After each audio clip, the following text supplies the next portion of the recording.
By now you know about the exposure triangle and that it consists of three different variables. There's aperture, shutter speed, and ISO. You also know that these variables can affect the final exposure and look of your image. Now when you're out shooting, in order to adjust these different variables and get the correct exposure, you need a way to measure light. Now in the past, in order to measure light, you would use a light meter. And with that meter, what you would do is you would take a reading off of your subject or maybe off the scene that you're photographing, and you would use that information in order to set your exposure in your camera. These days, you don't have to use a light meter, at least one that you carry separately. Every camera that's made today has a light meter built into it. That makes your job a whole lot easier. Instead of having to walk up to your subject and take a reading and input everything manually, you can just look right in your viewfinder or on the back of your screen. You can see what your exposure is, if you're overexposed, underexposed, or if it's where you want it to be, and you can adjust as necessary any of the three exposure triangle variables to get the exposure that you're after. Now these modern cameras are smart. They will actually take that meter reading and set your exposure for you so that you don't have to worry about it and instead can spend your time thinking about composition and working with your subject. But if you want to take full control and set all of the different variables manually, you can do that too. So we're going to talk about the different camera modes that will allow your camera to just take control for you, but also we're going to talk about manual mode, which lets you take full control for yourself. When you're choosing a camera mode, it's up to you to decide how much control you want to give the camera. Now, if you have an iPhone, a point and shoot, or an entry-level DSLR, you're going to see lots of different camera modes, and they're going to be things like portrait mode, fireworks mode, sports, nighttime, pets. All of these basically are fully automated modes that give full control to the camera so that you don't have to worry about exposure a bit. But we highly recommend that you don't use these modes. Why? Well, the next time you upgrade your camera, it might not have one of these, and if you've come to rely on them for all of your photography, you're going to be completely lost if you have a camera that doesn't have any of these modes. So, what do we recommend? Glad you asked. Well, once you move up from a basic point and shoot to something more advanced, it's probably going to have four primary camera modes to choose from. There's program mode, shutter priority, aperture priority, and full manual mode.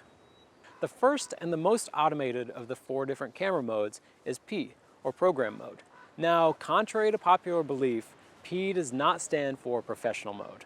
So in program mode, your camera takes the meter reading for a scene and it goes ahead and automatically sets both your shutter speed and your aperture. So how is program mode any different from a fully automated or even a scene mode on your entry-level DSLR or point and shoot? Well, in those, they are going to do everything for you. So in addition to changing your aperture and your shutter speed, they're going to change your ISO, they're going to make your pop-up flash pop up and go off even if you don't want it to. So they take full control over everything on your camera that controls exposure. Now on program mode, it's not going to touch your ISO. So it's only going to affect your shutter speed and your aperture, and that gives you a lot more control over the quality of your images. Another way program mode is different from an auto mode is that although it will initially set your aperture for you, it'll allow you to change it as you see fit. Why would you want to do that? Well, for example, if I'm taking a portrait of someone and it suggests I shoot at f8, I might not want to do that. That might be too much depth of field for the look that I want that portrait to have. So I can actually go in, override it, set it to something more like, say, f2.8, and it's going to automatically adjust my shutter speed to compensate for that change in aperture. But once I tell you about aperture priority mode, you'll realize you might as well just shoot in that instead. If I'm going to constantly be changing my aperture in program mode, I might as well just switch over and shoot in aperture priority mode. Your aperture setting has a huge impact on the overall look and feel of your images. So as a photographer, this is definitely something that you want to take control of. In aperture priority mode, you get to take control of your aperture setting while your camera decides what your shutter setting should be. So I bet you can already guess what shutter priority mode does. That's right, it lets you choose the shutter speed while your camera sets the aperture. So why would you want to do that? Well, maybe you're photographing sports or birds, something where you want to freeze the action and have a really fast shutter speed. Or maybe you want to introduce a little motion blur into your images and you want to use a really slow shutter speed. If you don't care what the aperture is set at and you want to prioritize the shutter speed, then go ahead and use shutter priority mode. The fourth camera mode is manual, and that's the one that I use all the time. In manual mode, you have full control over both your shutter speed and your aperture. So why would you want to use that instead of shutter priority or aperture priority? Well, for me, the main reason is consistency. If I'm in a room that's evenly lit, I'm taking a photo of someone over here, someone over here. Maybe this person has a light colored shirt on, this person has a dark colored shirt on. My camera meter might actually give me different exposures for the two different people because of the color of their shirts, or maybe it's a different colored wall, but I want to make sure that it's a consistent exposure between the two of them. So if I'm in shutter priority or if I'm in aperture priority, it's going to change my exposure just for those two different people. In manual mode, I can make sure and have a consistent exposure for each of them. All right, so we just talked about the 4 main camera modes, and you're probably wondering, which one's the best? Well, there is no best. You should use whichever one works the best for you. But I will say the 2 most popular are going to be aperture priority and manual mode. So I know Nassim uses aperture priority mode pretty much all the time, and I pretty much only use manual mode, but that doesn't make me right and him wrong or vice versa. We use the ones that we use because they give us the results that we want. So try them out, see which one works best for you, and just go out and create some images. So up to this point, we haven't said a word about ISO, and that is because the 4 main camera modes that we just talked about do not change your camera's ISO. So you can go set your ISO to whatever you'd like, and the camera modes are not going to override that. It's going to stay wherever you put it. But if you do want to give your camera control over ISO as well, you can always choose Auto ISO. Auto ISO hasn't always been around, and you won't find it in older cameras. But in the cameras that it is in, it allows you to let the camera take control of setting the ISO. The beautiful thing about Auto ISO is it's just one less thing for you to have to worry about. So in some cameras, you can set it to operate within certain parameters. So for example, if you don't want your shutter speed to fall below a certain level, you can set it to kick in if your shutter speed gets close to that. In other cameras, you might actually have it kick in just automatically based on the reciprocal rule of your focal length. So that if you are getting dangerously close to a shutter speed that's going to give you camera shake, it's going to boost your ISO and prevent that from happening. So the coolest thing about Auto ISO is it works in all the different camera modes. So suddenly, manual isn't quite so scary anymore. You still have full control over the artistic side, so the shutter speed and the aperture, but if it gets a little dark, Auto ISO kicks in and it bumps it up so that you don't have an underexposed image. Now with aperture priority and shutter priority, suddenly your camera is controlling 2 of the variables, so you just control the one that you care about. And program mode, well, it's basically an auto mode now. Everything is controlled by the camera, so all you really have to worry about is composition and working with your subject. For some photographers, Auto ISO has been an absolute game changer. For sports and wildlife photographers, for example, they used to prefer shutter priority or aperture priority mode simply because their subjects were always moving, had changing lighting conditions, and they really didn't have time to manually change all of their exposure settings. But with Auto ISO, they can set that, they can go ahead and set their aperture and their shutter speed to get the exact look of the image they want, and let Auto ISO and the camera worry about getting the correct exposure. So with today's cameras, they have very good high ISO performance, and you really won't have a lot of noise introduced in your images if it needs to crank up the ISO once in a while. So if you've never tried Auto ISO and you have it in your camera, give it a shot. So to wrap up our conversation about camera modes, there's a few takeaways for you. First, there is no best camera mode. Out of the 4 main ones that we discussed, they're all equally valid and work equally well. Whichever one works best for you is the one that you should be using. But we do suggest you stay away from the auto modes and the scene modes, just because if you start to rely on those and you buy a new camera that doesn't have them, well, you're basically starting over at square one. Second, if your camera has Auto ISO, give it a shot. With today's high ISO performance, there's no reason not to let your camera boost your ISO a little if it means getting a proper exposure. And third, if you're shooting in manual mode and you find you're constantly missing shots and you're constantly missing exposures, just stop it. Feel free to use aperture priority mode, shutter priority mode, or program mode, and let the camera do the thinking for you, because if you're not coming home with good images, you're doing it wrong. And that's the most important thing, is you should be creating good images and you should be focusing on getting the shot, So if that means letting the camera think for you, let it think for you. What really matters the most is what you come home with at the end of the day. So now that you know about the different camera modes, you might be out shooting in program mode or aperture shutter priority mode, and you'll find that occasionally you get some images that are over or underexposed. Well, let's say you're in aperture priority mode and you try and change your aperture to change your exposure, but your camera is automatically going to adjust your shutter speed to compensate. So are you just stuck with this exposure that you don't want? You're not, because cameras have what's called exposure compensation. It's a great feature, and we're going to talk about it right now. So what is exposure compensation? Well, as the name implies, it's a way for you to compensate for your exposure. So what that means is if you're out shooting and you see that your images are coming out just a little too dark or too bright, you can use exposure compensation to adjust the final brightness or darkness of your image.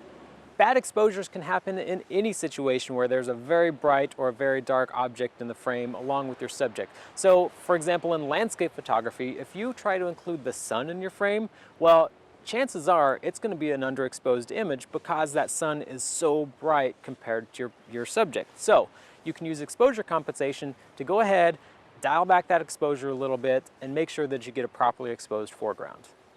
So how do you adjust your exposure using exposure compensation? Well, it depends on which camera model you're using. So for Nikon, for example, there's a little button here on most of them, and it's got a little plus minus on it. So what you're going to do is you're going to hold that and turn the thumb dial in the back, and that's how you adjust your exposure compensation. On Canons, you'll probably use the thumb dial on the back, and then for this Sony and lots of other cameras, there's going to be a dedicated dial on the top here. It looks kind of old school, and that's really all it does. It just adjusts the exposure compensation. So regardless of which camera you're using, familiarize yourself with how to use your exposure compensation. Now you'll notice I didn't even mention manual mode when I was talking about exposure compensation, and there's a good reason for that. When you're shooting manual mode, you have full control over your final exposure. So you can adjust your shutter speed and your aperture, and there's no need for exposure compensation. In fact, it doesn't even work in manual mode. But if you're shooting manual mode and you have auto ISO turned on, then once again, exposure compensation is going to work and allow you to adjust your exposure, making it either brighter or darker. One feature that you'll find in a lot of cameras these days is called exposure bracketing. Now, exposure bracketing is basically taking multiple images with different exposures. It initially came around back when film was the only option and there was no LCD screens to look at to check your exposure. So if you had a shot that was critical and you wanted to make sure you got the correct exposure, you would bracket that image and you would take multiple exposures, maybe one underexposed, one overexposed, and one at what you thought was the correct exposure. And chances are, out of those three images, one would be a good exposure for you. So these days, exposure bracketing isn't used so much for that because you can instantly look at your exposure and see if you've got the shot or not. Exposure bracketing is typically going to be used if you plan to do image blending or HDR photography, and in both of those examples, you'll want to make sure that you use a tripod for your camera just so that your framing doesn't change between shots. So, one thing to know about exposure bracketing, it's typically going to be done with the shutter speed. If you change your aperture in order to affect your exposure, you're also going to affect the look of your image with changing depth of field.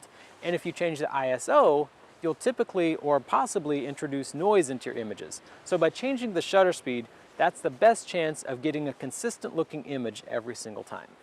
Now, not all cameras are going to have automatic exposure bracketing built in, but a lot of them do. And with those, it's really easy to use. Basically, all you do is tell it how many images you want to take, the range of light that you want to capture, hold down the button, and then it automatically and quickly takes all the images that you need. Now, if you don't have it built into your camera, don't worry. You can still bracket your images, you just have to do it manually.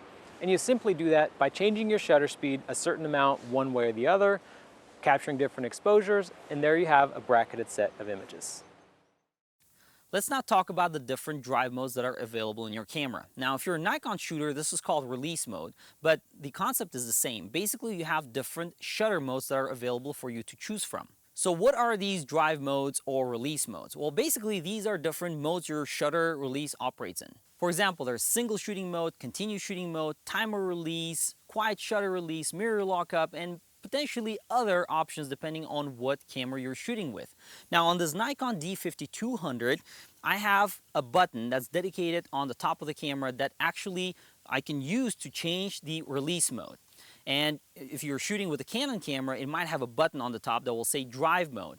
And depending on what camera you choose, it might be even hidden inside the camera menu. Now let's go over each of these modes and discuss them in detail.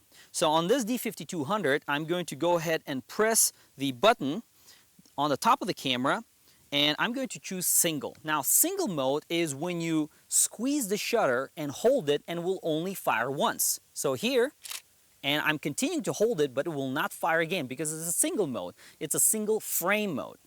Now if I choose continuous mode, here I have two options, continuous low and continuous high. On some cameras, it will just be one option. Here I can control how fast that frame rate is going to be. So in continuous low, the camera intentionally slows down the frame rate, and in continuous high, it will shoot at the fastest frame rate available. So I'm going to choose continuous high, and what I'm going to do is I'm going to hold the shutter and just not release it, and you will see the difference here now.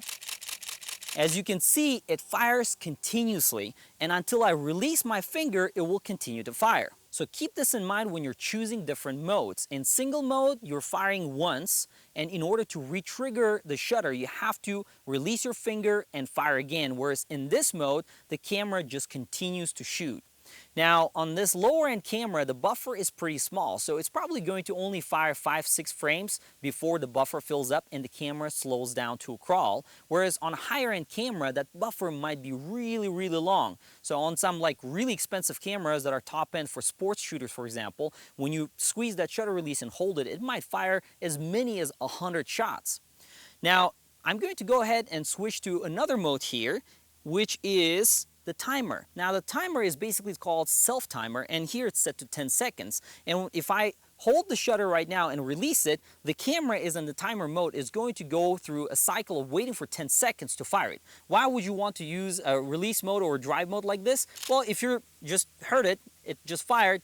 The reason why you would want to use it is if you have the camera maybe on a tripod and you want to take a picture of yourself with your family, well, you can set it on a tripod, set it on release, and you can do 2 seconds, 5 seconds, 10 seconds, or maybe even longer so that you can get prepped, go to the frame, and then the camera will release the shutter.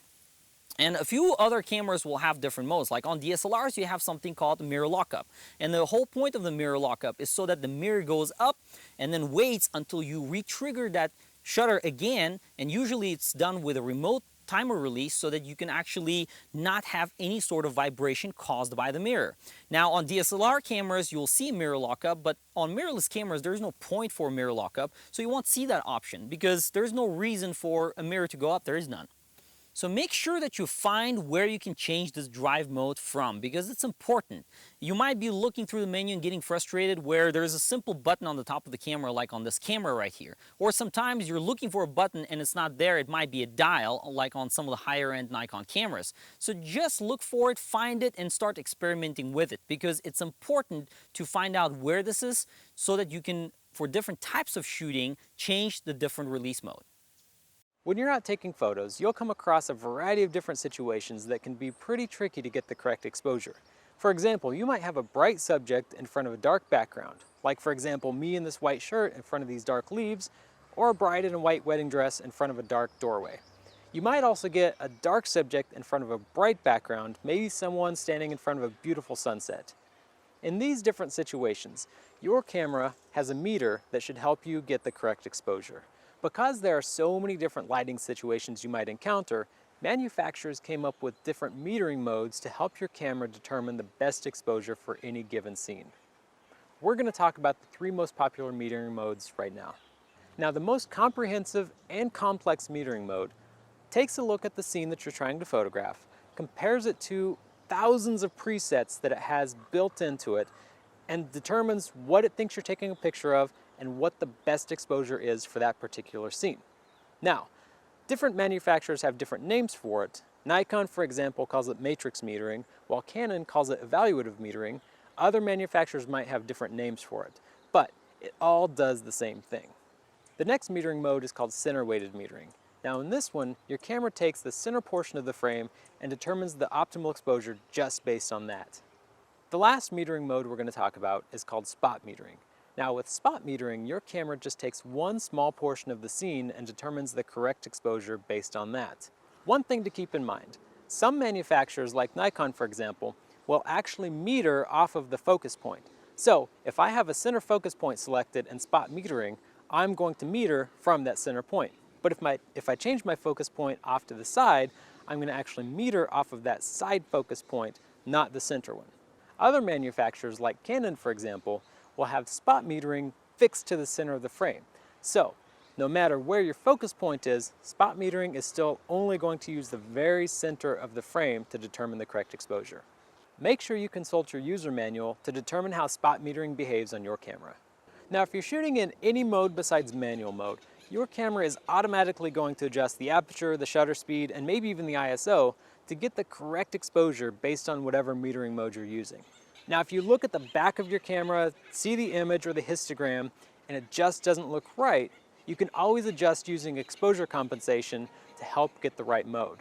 Sometimes the cameras are tricked by certain lighting situations, and those are the cases where you'll need to manually adjust with exposure compensation to get the correct exposure.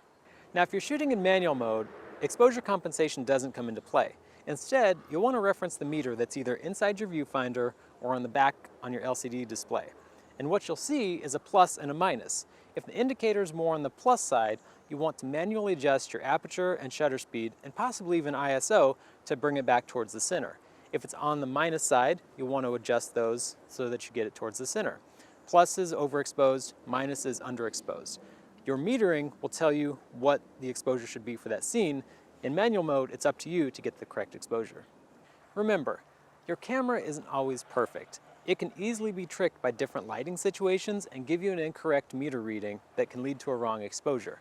So always check your histogram, check your images, make sure the exposure is correct, and make any adjustments as necessary. To demonstrate the different metering modes and the different results you might get when using them, we're here in this tricky lighting situation. We've got this bright white flower and these dark green leaves, so let's take a few photos and see what we get. Before we get started, I do want to point out, to change metering modes on this camera, I'm going to be pushing this button. I'll be able to cycle through the different modes. The three that I'm going to use are evaluative, center weighted, and spot metering. Now, different cameras, you change metering modes in different ways. So some might have buttons on the top, some on the back, some might even be a menu option. Just check your camera manual and see how you change metering modes in your camera. I'm going to start out with evaluative or matrix metering. So I'm going to go ahead and take this photo. And what my camera did is it took a look and it metered off of the flower itself, but it also took into account all this greenery that's surrounding it. So the resulting image is actually a little overexposed. Because it didn't know that my flower was the main subject, it incorporated the meter readings off of the leaves as well. And you can see the flower is actually a little overexposed. We lost some information there, and that's not something we want to have happen for the subject of our image. Now I'm going to switch metering modes, and I'm going to go ahead and use center weighted metering. So this one, I'm going to go ahead and take the photo, and you can see in center weighted metering, it takes what's in the center of the image and the center of the frame and gives it priority when metering. So because the flower was in the center of the frame, it's definitely exposed for the flower. It's not overexposed like the last image was, and it's definitely a darker overall image. Now, I'm going to go ahead and switch to spot metering. Take a quick photo. Now you can see in this image, I metered off of the center of the flower, which is also the brightest part of the flower. And this image is a lot darker than the previous two. It's actually one stop darker than center weighted metering. Now, the reason is, it didn't take into account any of the leaves in the background. It didn't even take into account the edges of the flower. It just looked at the very center of the flower, the brightest part, and it metered off of that. Now keep in mind, this whole time I've been shooting in aperture priority mode. What that means is as I switched through different metering modes, the camera automatically adjusted the exposure for me. You could see not all of them were the same, so you'll definitely want to check your exposure as you shoot and make sure that you've got the settings that you want. In this particular situation, I would prefer spot metering because I'm not losing any information in my subject, the flower. So you're probably watching this video because you got yourself a nice camera and you want to be able to properly use it. Well, this is what it's all about. We want to teach you how to take advantage of your gear. Unfortunately, a lot of photographers will buy a camera, they'll set it on auto, and then they won't even explore the possibilities of the camera and what it can offer. Well, there's something that is really important that we want to iterate in this video, is that whenever, for example, I'm out shooting, I want to take the best image quality that I can obtain from that camera. And many of these cameras today, every DSLR, for example, most of the mirrorless cameras, and even some of the point-and-shoot cameras, offer something called RAW format. Now, what is RAW? Think of it as buying groceries. If you're going out and buying groceries, well, you're not probably going to just start eating them. You're going to cook them first. And RAW format is very similar in that regard. You're basically shooting an image format that is not yet processed by the camera. It's basically the output, or a digital negative, that is outputted by your camera. What you're then doing is you're taking that file, then putting it into post-processing software, for example, Lightroom, Photoshop, or some other third-party software, and then you're modifying it to your needs. Sometimes you might want to adjust exposure, sometimes you might want to tweak white balance or other settings. So this is what we're going to talk about now. So why would you want to shoot in RAW versus something like JPEG? Well, when you initially bought your camera, it most likely came with JPEG settings as the default. And the reason why is because JPEG is the most common image format. It's everywhere. Whenever you open a website, for example, and you're looking at images, most likely those are JPEG images. Whenever you're capturing with a cell phone device or maybe any other point-and-shoot device that's not advanced, most likely it will be also by default shooting in JPEG. So it's a very common format. A lot of software can open it very easily. RAW is very different. Now, as you may already know, images are comprised of three primary colors, and that's red, green, and blue, or simply put, RGB. Now, what does it mean? Well, it means that whenever you're looking at any shade of color, it most likely is a combination of those three colors. And in JPEG, for example, there are 256 different shades of each. So you have 256 reds, 256 greens, and 256 blues. Well, if you multiply the three, you have a total of potentially 16 million colors, and that's what JPEG is. Now, this may be a shocker for you, but the simplest of the RAW file in 12-bit contains 4,096 shades of those RGB values. If you do the math, that's 68 billion colors. Just think about that, 68 billion versus 16 million.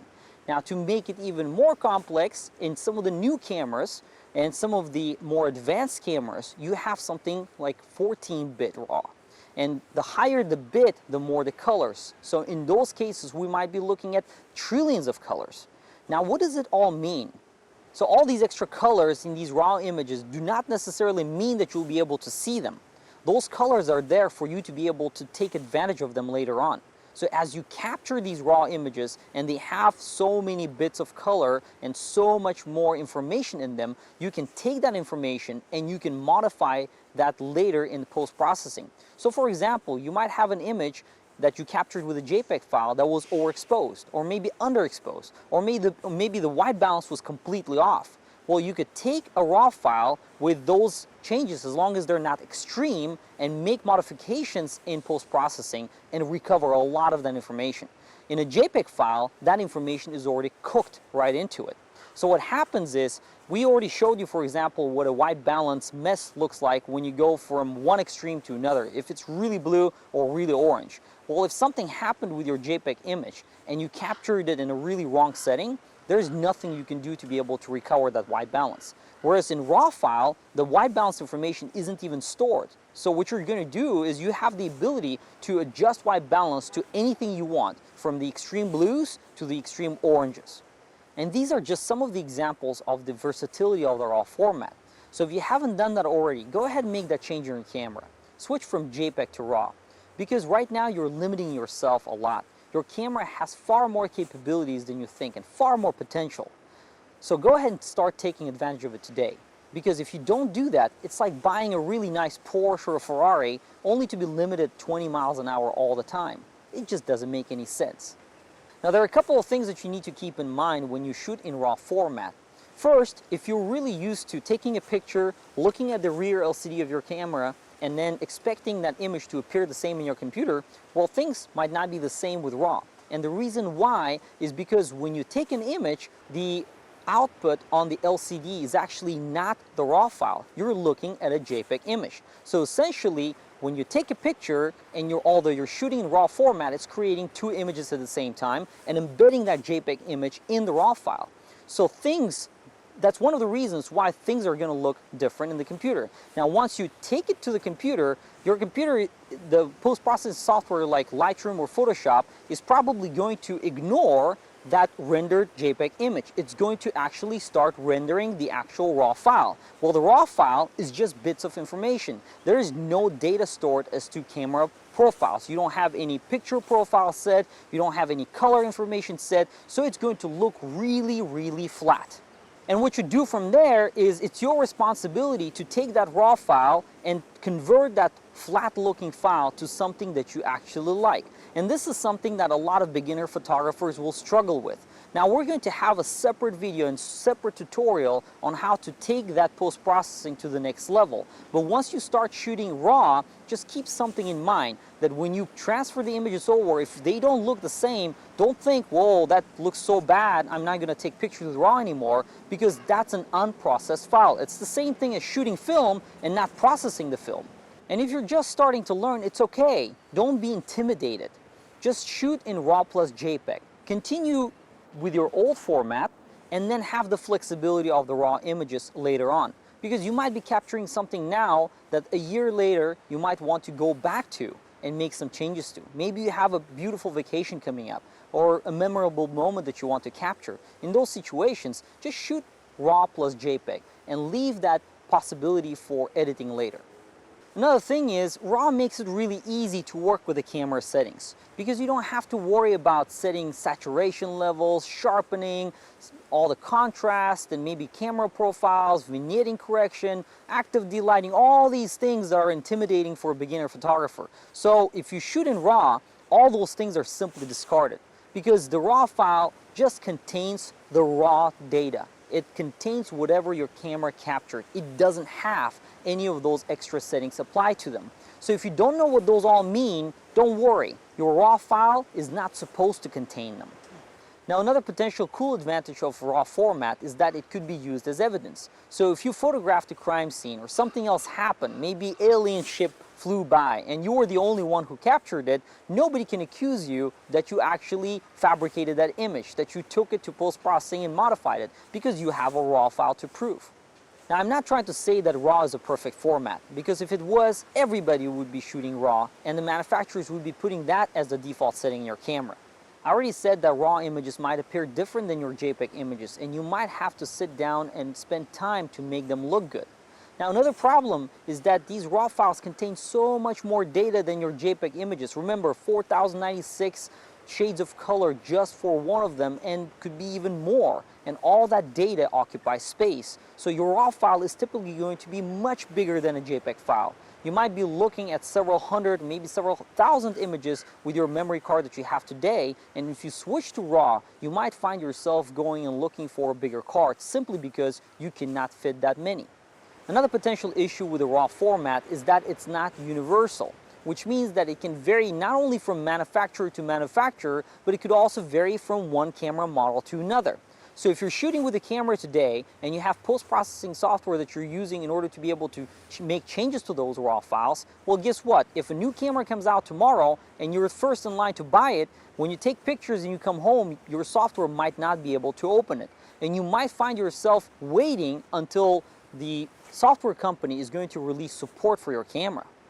Also, most normal software like your internet browser or maybe even the file explorer that you have within your operating system might not be able to open those files. So you might find yourself not being able to view those images or even preview the thumbnails. Therefore, you will need specific imaging software like Adobe Photoshop, maybe Adobe Photoshop Lightroom, or maybe even the software that came on a CD with your camera to be able to open and edit those RAW files. And this also has implications on how you share your photos. If you're used to taking pictures and just sending them off to your family, well, guess what? There's no point in trying to do that with a RAW image because they won't be able to open it. You're the photographer, they're not.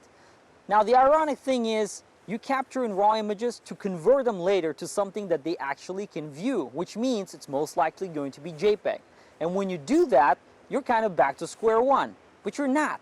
And the reason why is because you now, going back to that food analogy, you went out, you bought groceries, you spiced up food, you cooked it really well to your taste, and it's exactly how you want it. Well, that's what you did with a RAW file. You took advantage of everything that you can in post-processing, and you've done a really, really good job. Now you're proud to share that file. Now you're sending it to your family members, and now you can actually share it for them to enjoy.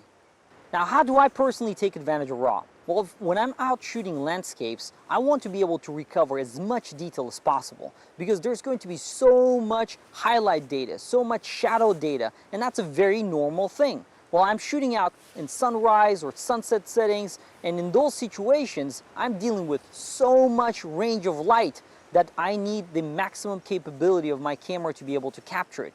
And what I'm going to do then, once I capture it in RAW, I'm going to take it in post-processing and tweak those shadows, tweak those highlights, try to recover as much dynamic range as possible to make a RAW image look really nice. Now take a look at these two images. This is the first one that came out from the camera, and maybe my JPEG would have looked slightly better, but it wouldn't have been far off. Now take a look at this image. See the difference? Now that's the power of RAW. So if you're still shooting JPEG, maybe it's time for you to reconsider and start shooting in RAW.